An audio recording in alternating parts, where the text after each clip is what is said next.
Petra, India's premium still doors. காலத்தை தாண்டிய அழகும் உறுதியும். கோவை சர்வதேச விமான நிலைய விரிவாக்கப் பணிகள் மேலும் வேகமெடுத்துள்ளன. புதிய விமான நிலைய முனைய கட்டடம் கட்டுவதற்கான நடவடிக்கை மேற்கொள்ளப்பட்டுள்ளது. இதற்காக சேலம் கொச்சி தேசிய நெடுஞ்சாலையின் LNT பைபாஸ் சாலையுடன் இணைக்கும் அணுகுச்சாலை அமைப்பதற்காக கூடுதலாக 7.44 ஏக்கர் நிலம் கையகப்படுத்த தமிழக அரசு அரசாணை வெளியிட்டுள்ளது.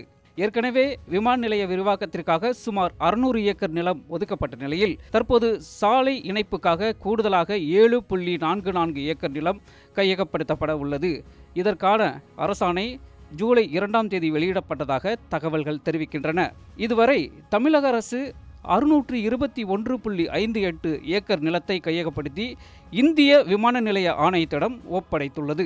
அந்த நிலத்தில் சுற்றுச்சுவர் அமைத்தல் உள்ளிட்ட ஆரம்பகட்ட பணிகளை இந்திய விமான நிலைய ஆணையம் ஏற்கனவே தொடங்கியுள்ளது. கூடுதலாக கையகப்படுத்தப்படும் 7.44 ஏக்கர் நிலம் மாநில அரசு நிலம் கையகப்படுத்துவதற்காக ஒதுக்கியுள்ள 2100 கோடி ரூபாய் நிதியின் மீதமுள்ள தொகையை பயன்படுத்தி பெறப்பட உள்ளது.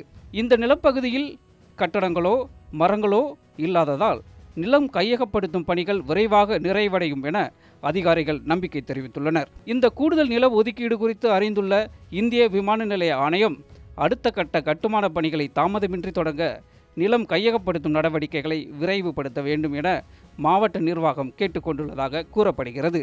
அதேவேளை கையகப்படுத்தப்பட்ட பகுதியில் உள்ள 10 ஏக்கர் புறம்போக்கு நிலத்தை இந்திய விமான நிலைய ஆணையத்திடம் ஒப்படைப்பதற்கான அரசாணை இன்னும் வெளியிடப்படவில்லை. சட்ட பிரச்சினை காரணமாக 1.36 ஏக்கர் பட்டா நிலம் கையகப்படுத்தப்படாமல் நிலுவையில் உள்ளது. இதனிடையே மத்திய விமான போக்குவரத்து துறை அமைச்சர் ராம் மோகன் நாயுடு கோவை உள்ளிட்ட முக்கிய விமான நிலைய திட்டங்களின் கட்டுமான முன்னேற்றம் மற்றும் புதிய முனைய கட்டிட வடிவமைப்புகளை ஆய்வு செய்தார். இந்திய விமான நிலையங்கள் தொழில்நுட்பம், நிலைத்தன்மை மற்றும் இந்தியாவின் கலாச்சார பாரம்பரியத்தை ஒருங்கிணைக்கும் உலகத்தரமான கட்டமைப்புகளாக உருவெடுத்து வருவதாக அவர் தெரிவித்தார்.